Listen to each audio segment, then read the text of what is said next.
A day in the life sa nag-iisang Koreanong isko sa buong University of the Philippines, Visayas. I got up at around 6 a.m. and immediately started getting ready because I have a full day of classes ahead of me.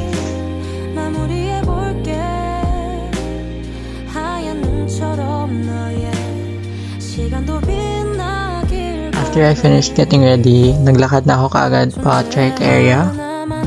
Mayad nga aga UPV.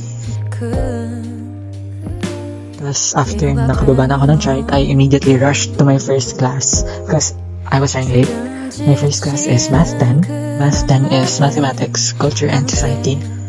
We didn't do much naman. Our prof just explained our new activity and gave us the deadline. After Math 10 ended, I have VA 183.1, which is Introduction to Information Technology.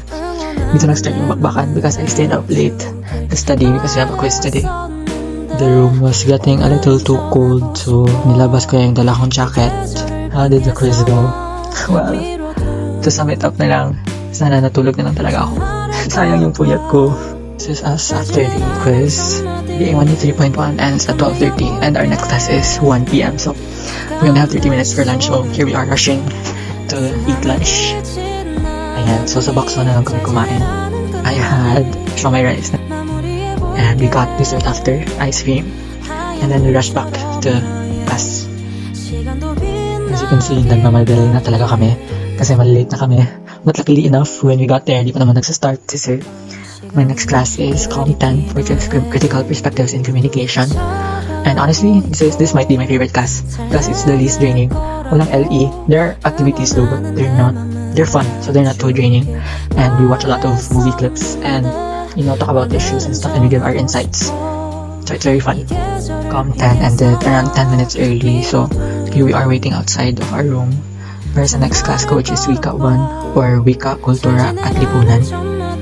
Discussion namin ngayon, continuation lang siya ng discussion namin last time na hindi namin natapos. Honestly, Wika is also very fun because may rule kami na bawal talaga anything other than Filipino. Nag-quiz lang kami after discussion. And this is us after full day of classes. That was my last class and it ended at 4 p.m. Pagkatapos, nag-trek na kami pa uwi. And here is me walking pabalik sa dorm. After dumating ako, I immediately washed up. Half bath lang because I'm gonna be coloring my hair tomorrow. And that's it, guys. Thank you for watching.